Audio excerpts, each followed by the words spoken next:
Appreciate you hanging with us. It is Monday. We are Sports Take, JAKIB Sports YouTube Network. Hit the like button if you could, friends. We would appreciate that. That's Tone to Shields. I am Rob Ellis.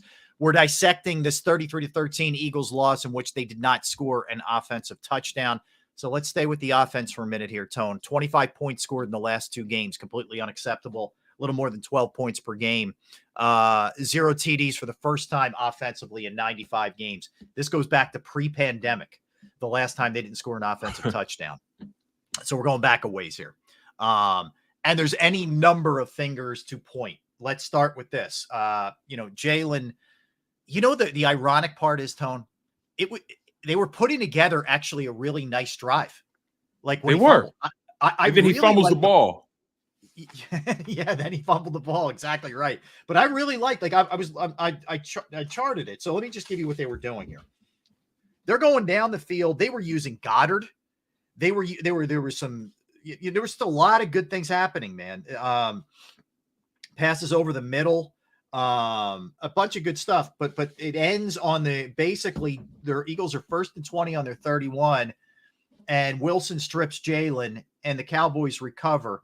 His 5th fumble on the season is at his 15th turnover. But here's the problem. He fumbled right on the 20-yard line. You had a fumble and you had 3 penalties on that drive. This is, again, we talk about the starts. They're not ready. They're not ready. And the thing is, Jalen's run the ball so many times in his career. He's not one of those guys who's a traditional pocket passer who gets out of the pocket. They don't know what they're doing. They're holding the ball out here. No, he knows how to run like a running back. This can't continue to be happening. So he's got to be better than he's been. You know what's crazy about it? They claim they're trying to protect him by not running the RPOs. Yet they run him on quarterback design runs all the damn time. Yeah, you're not making any damn sense.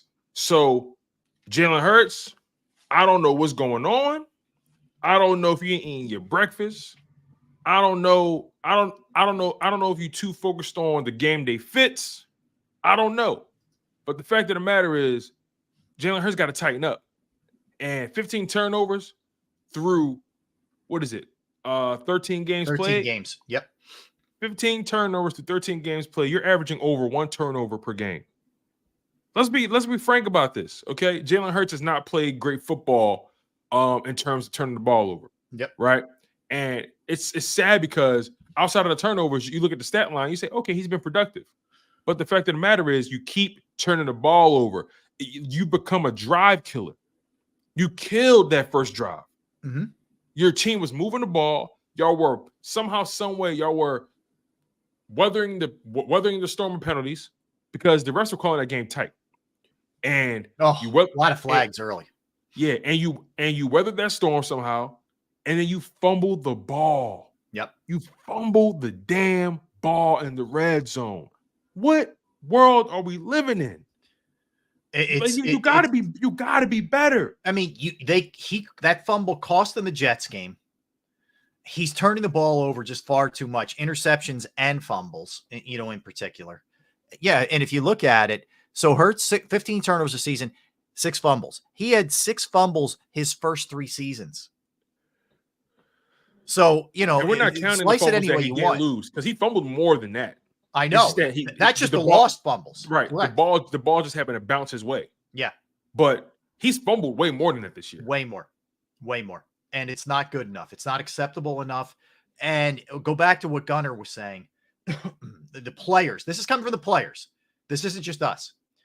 The plays are too slow developing. They're taking too long. There's a lack of creativity. Let me give you an example, Tone. Okay. So this is from Tom Pelissaro of the NFL Network, and this is these numbers come from NFL Research at NFL Research. Since the Cowboys lost to the Eagles in Week 9, okay, since then they've gone 5-0 and they're averaging 40.2 points per game. We sat there and we laughed at Mike McCarthy, and we laughed at Dak, and we laughed at the Cowboys, and I did the Sixers comparison. They're great in the regulars, but I did it, me, all right. But this is a team that's improving as the season's going on.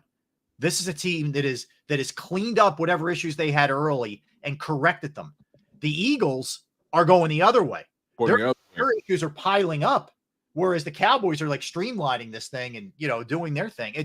They're going, and look at what the Niners every week are machine like, whether it's Debo, whether it's Kittle, McCaffrey, whatever, Ayuk, every week.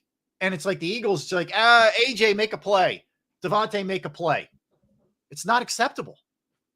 The Eagles are like a toddler playing Madden. They're just throwing deep balls all day. Yeah. Hoping the best player catches the ball. Like, I'm looking at, all I can do is, and look, like I don't want people to think I'm letting Jalen Hurts off the hook here. He definitely is getting his fair share. You know what I mean? We still got a whole 2 hours left to really get this thing going. So, best believe I've ripped Jalen Hurts at the top of this segment. He's going to get his for sure. But when you see teams like the Cowboys and 49ers steadily improving, you see them handling their issues little by little, and you see the issues piling up for a team like the Philadelphia Eagles. That's coaching to me. Yeah, that's coaching to me. There's a lack of attention to detail in that building at Novica Complex, and it goes back to the top. Nick Sirianni. This is where guys get exposed, right? All that rah-rah and all that kind of stuff that you do. This is where guys get exposed. Now you really have to coach. Now you really have to be a leader of men, right? How can you rally this team after getting mollywopped? What's that scorecard again, Rob? 75 what? 75-32. 75-32. How are you going to rally this team after losing 2 straight games with a combined scorecard of 75-32? You've been outscored 75-32 over the past couple games. How will you coach this team going forward, Nick Sirianni? Who are you at this point? What kind of coach are you? Now we're asking you to dig deep into your Rolodex, to dig deep into your mental catalog. How creative can you be? Because I'm looking at the Niners, I'm looking at the Cowboys, and they're utilizing all their players. It doesn't matter who gets paid what. Mm-hmm. I don't care. People, and I love John McMullen to death, but he always says follow the money. That's that's how they're gonna game plan. The best players or the highest paid guys get to get the plays or whatever. Yep. I'm sorry, John. Much love to you, but I'm not buying that. I don't believe in that philosophy not one bit. And I'm not saying that's John's philosophy. He's saying that's how the Philadelphia Eagles think, and it's clear in how they call plays. I don't buy that. The fact of the matter is, I'm looking at the Dallas Cowboys finding ways to get the ball in Turpin's hands, finding ways to get the ball in Brandon Cook's hands, Gallup's hands. I'm looking at the 49ers trying to find ways to get the ball. Who scored that touchdown? Who scored that? Had the first one. Is that which one you're talking about? In the 49ers game, who scored their last touchdown? Their last touchdown. He broke the tackle when Juwan Jennings. Juwan Jennings, getting paid what? Who, Lord God knows what. He's one of their probably lowest paid guys. They find a way to get the ball in everyone's hands. Everyone is a threat on the field when you watch the 49ers, when you watch the Cowboys. Everyone is a threat on the field. The Philadelphia Eagles, if it ain't AJ, it's Smitty. If it ain't Smitty, it's AJ. They barely know how to get Dallas Goedert involved anymore. Right. They barely want to get Swift involved. He was active in the first series, and then we didn't see him, it felt like, the rest of the way. Exactly. So, again, this is where Nick Sirianni, who are you at this point? What kind of coach are you? When are you going to look in the mirror and say, hold on, wait, I have to do a better job? You know what I mean? People want to say, well, you point to personnel, like an execution. Nah, man. The offense side, they're too talented for them to look like this. I agree. They're too talented for them to look like this. And I know, when you bring this up, most of the people who cover the team, and I witnessed it last week, push back and, but you're telling me they don't need to run it better and get DeAndre Swift involved more creatively. I'm not sitting here calling for a 50-50 split of run pass. What I'm calling for is get one of your weapons who was incredibly effective for you early in the year, involved again. He's not involved either in the passing game or the running game. So I push back against this notion that you don't need to run. Oh, okay.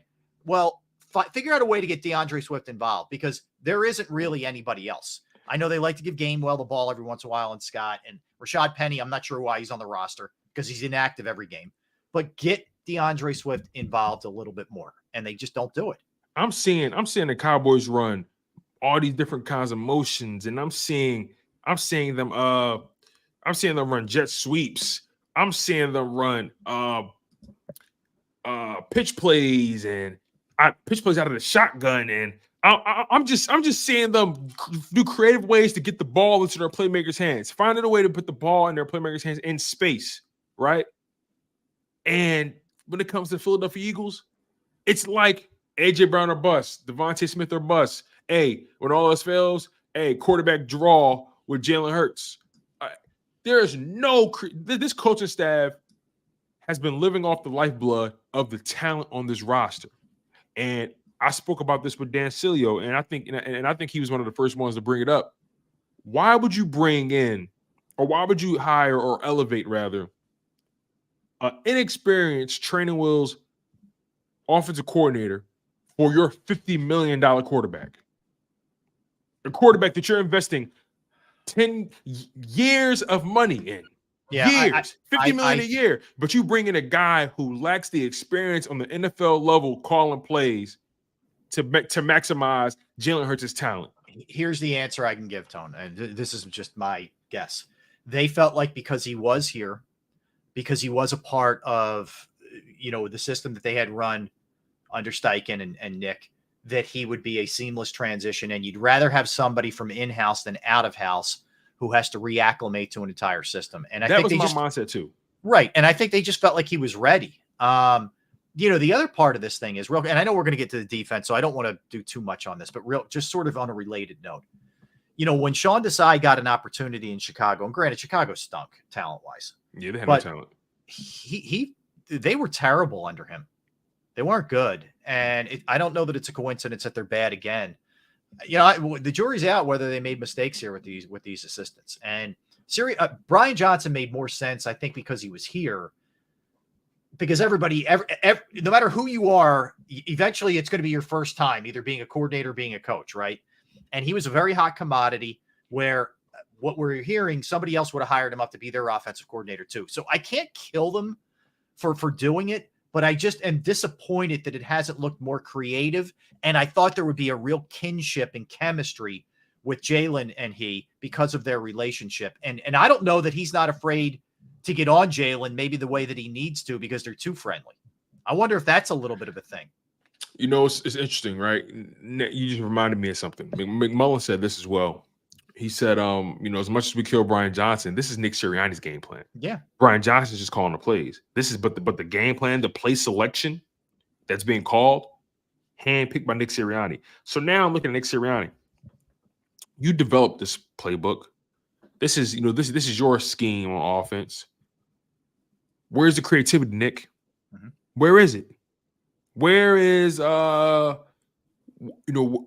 are the route concepts that allow you to get your quarterback in rhythm? But here's something that we always tend to forget that we don't talk about much because we've been blinded by success.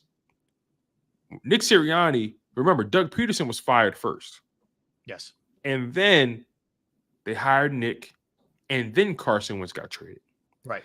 What happened was, and this is me trying to put the pieces together here, I believe they hired Nick in hopes of keeping Carson Wentz calm, so to speak, in hopes that would maybe change his tune. Because they already, remember, they paid Carson Wentz already. Yeah. By firing Doug, they drew the line on the sand. We're choosing the quarterback over the coach. But Carson Wentz still wanted out. So at that point, now they got Nick Sirianni here, and they're hoping, okay, can Jalen Hurts be the guy now? Jalen Hurts is going to have to, step in. So Nick Sirianni wasn't handpicked for Jalen Hurts. Yep. Nick Sirianni was actually picked for Carson Wentz. And then you saw it play out in 2021 in the first 7 games. They went 2-5 when Nick Sirianni calling plays because Nick Sirianni likes a drop back guy. Remember, we're thinking about the guys he's coached. Phillip Rivers. Yeah. You get what I'm saying? Yeah. I think he worked Andrew Luck as well. Yes. Guys that drop back. Mm-hmm. Not really dual threat guys. I know they worked with Jacoby Brissett for a little bit, but that's not really what the kind of quarterback he's used to, right? So, in saying all that, Nick Sirianni's playbook, is it conducive to Jalen Hurts' success? Because remember, they switched play callers at that point. And Shane Steichen says, okay, I need to maximize this kid. Forget what we've been doing the first 7 games. What can I do to maximize him? And then you saw Jalen Hurts get into a rhythm in 2021. And then Shane Steichen's here for the follow-up year. And then all of a sudden you see Jalen Hurts unleashed, right? You see Jalen Hurts being maximized to his fullest potential. Shane Steichen leaves. Now Jalen Hurts turns back into a pumpkin. Nick Sirianni turns back into a pumpkin. So I'm telling you, what we're seeing here is the 2-5 Philadelphia Eagles with more talent on the offensive side. This is exactly what we're seeing. They've been masking the inefficiencies in the game plan with the talent. But now we see you, Nick. You've been exposed, Nick. Yeah. Step your weight up, Nick. It's not a coincidence that, look, Steichen has proven what he's capable of. I mean, he is doing amazing. I know they lost yesterday, but he's doing amazing things with not a lot. Okay. So I think the more that this goes on, the more that we sort of have the ability to step away from this thing, we see how much they miss Steichen and maybe how much Steichen made up for maybe some of Nick's shortcomings. And or Brian Johnson may have sort of just been along for the ride while Steichen really ran this ship on the offensive side.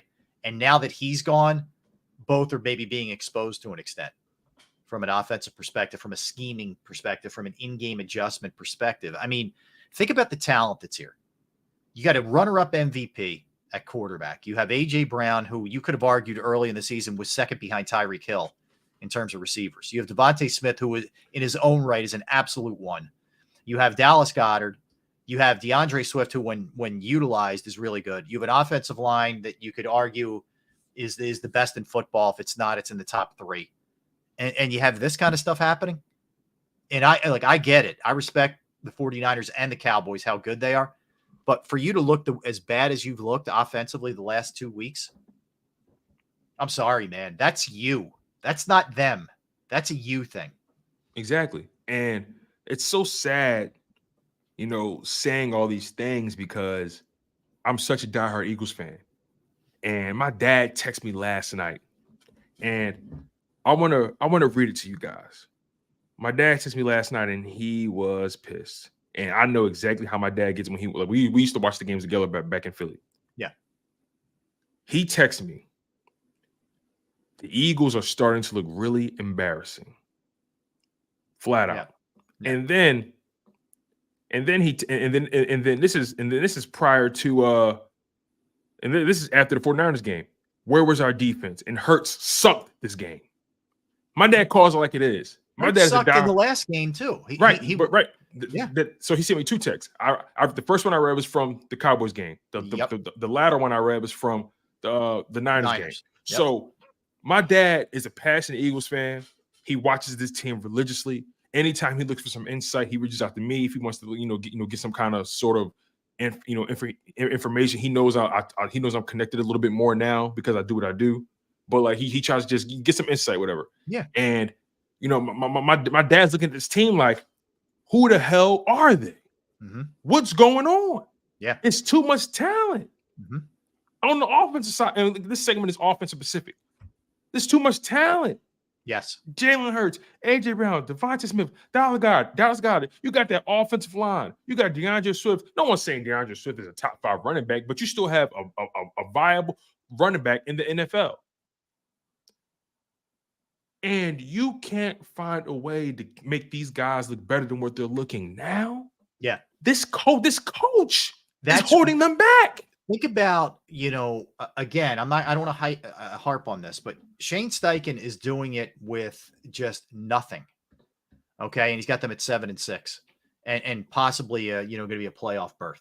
That's what good coaches do. You coach around your issues. You coach up. Okay. And at least on the offensive side of the ball, you can make a really strong case to say there's tons of talent there that's being underutilized. I'm not excusing Sean Desai because he's about to get it next. But when you look at that side of the ball, when you're rolling out Shaq Leonard, who was on the street, Nicholas Morrow, who you cut, Zach Cunningham, who was on the street, keep working your way back. It looks like Bradbury's fallen off a cliff. Slay's nowhere near the same guy he was. Roby was on the street. Blankenship is a young kid who's learning. Like, there's Blankenship is their highest rated DB. Right. No doubt. And the only problem is he can't stay on the field because he throws his body around like a maniac. But that's an issue too, because he's in concussion protocol. He may not play against the Seahawks. That's a problem. So this kind of stuff, when you look at the offensive side of the ball, there's way more players involved. There's way more good players on that side of the ball for this to be looking the way that it's looking. It is. It's not acceptable what's happening. And whether that's Nick, look, and the truth be told, it's Nick, it's Brian Johnson, and it's the players. Yep. Everybody's coming up small here. Yep. For this team right now. And before we get out of here, we didn't get a chance to play our second set clip. All right, let's do it. So let's play it real quick. Let's absolutely do it. Before we get out of this segment, because it highlights everything we've been talking about. On the offensive side of the ball, I've never seen a bunch of guys, play the game so lackluster-ish. Like A.J. Brown looked like he was disinterested all night, and I just don't. There's enough blame to go around everywhere, and after losing to two of the best teams, not only in your conference, but in the whole National Football League, this football team is in trouble. They're in trouble because in the NFC right now, in my opinion, the only team that they may have a snowball's chance in hell of beating if they get into the playoffs is the Detroit Lions. That's the only team. The way that things are structured that they may face, that's the only team that they have a shot at beating. Okay. And I'm almost to the point now where we look at the end of the schedule and we say, well, we got these for sure wins. They might not beat the damn Giants. Right. They might not beat the Cardinals down the stretch. Listen, you laugh. Mike, you're laughing. I'm they're that bad. The way you're saying it, I don't think that they will lose to the Giants. No, you don't Arizona. think so. I think the Seattle game all of a sudden becomes a little tougher than we originally thought. So the Seattle game, just to pick up on that, I'll two things on that. One, to assume anything is a given with the way that they're playing right now, it's not. The Cardinals generally play close games. I'm not telling you they're good. They're not good, but they generally play close games. And they did beat the Cowboys earlier in the year for what it's worth. The other part is Seattle is in desperate straits right now. They are a mess. Okay. Mm-hmm. They're a mess. So to think you're going to go into a place that you haven't won since 2008 and it's an automatic is wrong. And guess what, Eagles fans? If you don't think the Cardinals and the Giants are trying to play spoiler, you've lost your damn minds. Yep. They smell blood, and they would love. It wouldn't appease them. You don't think Jonathan Gannon is telling his guys, "Oh yeah, I can't wait to knock this team off." You don't think the Giants are like, "Okay, we got to play spoiler against this team." Like our whole season's been a disaster. Let's knock them off once. They smell blood. Yeah, the blood is in the water. The sharks are circling. Yep. Now the question is, can the Philadelphia Eagles find a way to get the land? Can they find a way to plug the holes in the ship? I don't know. Yeah, I don't. At this point, you know what's so crazy? Last night might have been the most unemotional game the least amount of emotion I've given to a game. Mm-hmm. I'm sitting in the game and my wife's like, "Damn, Tone, you're kind of calm." Yeah. And I'm saying to myself, I don't have it. I just don't have it tonight. Because after that first fumble, I'm thinking to myself, you just took it out of you. I kind of know where this is going. Yeah. And then the second one, I'm like, all right. Then the third one, okay. So, I'm not giving any emotion to any game I watch for the rest of the season. At this point, they're on a week-to-week basis with me. It's just that simple, Rob. I agree with you. Because here's the thing. When you get hyped, you get so up for a game, I'm like Eagles, last 2 weeks, for example. But all right, last night they're going to bounce back and make a statement in Dallas. And all right, here we go. Dallas goes right down the field surgically, right, and scores. You're like, damn, okay, well, maybe it's going to be one of those games where it's a shootout. Then the Eagles start marching, and when Jalen turns that over, you're like, here we go again. And then everything, the rest of that first half, as it unfolded, felt like what we've been seeing continually, right, over and over again. And that takes all the wind out of your sails. Like, I can't tell you how many friends, Tone, hit me up, and we're like, hey, at least I'm not going to be beat tomorrow at work because I'm going to bed at the half. I'm like, look, dude, I don't fault you if that's what you're doing. Because they were convinced the Eagles weren't coming back. The only glimmer of a prayer where you felt like maybe, and even then, I got to be honest, I didn't have a lot of confidence, was the strip sack, and then Carter takes it in. At that point, it was 24-13. So it's technically a 2-possession game. And you're like, all right, maybe the defense starting to get a couple holds here. But even then, I got to be honest with you. I never felt like the Eagles were making a comeback in this game last night. I didn't. Yeah, you wanted to believe it, but just like, yeah, you were kidding yourself into like, you're trying to convince yourself. I don't trust this defense to remain disciplined enough for 2 straight quarters and prevent and hold the Cowboys to 24 points. And let's face it, they took the foot off the gas too. Of course they did. Yeah. Of course they did. Yeah. All right, let's come back with the defense because I'm telling you, you can make a case across the board. This is the worst defense in football. It's certainly the worst, in my opinion, contending team defense in football. So we'll run some numbers past you. We have another cut from Seth, which you're going to want to hear on the defense as well. But a lot of stuff to get into, some really troubling trends here defensively. So we'll do all of that when we come back. Don't go anywhere. I want to tell you about Jim Murray and Principal Financial Group. So finding that person who you can trust with your finances, who actually knows what they're doing, can be challenging, right? And it was hard for me for a long time to find that right person, and I did. And it's Jim Murray and Principal Financial Group. Whether it's retirement planning, whether it's 401k review, insurance review, you might have a small business and you need help getting your employee benefits off the ground, or it could be something else that you're not really sure how to go about it, what a good plan is. Jim and Principal Financial Group are great with that. I've entrusted my IRA, my 401k rollover with Jim, and I couldn't be any happier. You will be as well. Give them a call, 610-996-4751, 610-996-4751, or online or email. You can email them actually. Murray, MURRAY.Jim@principal.com. That's Murray.Jim@principal.com.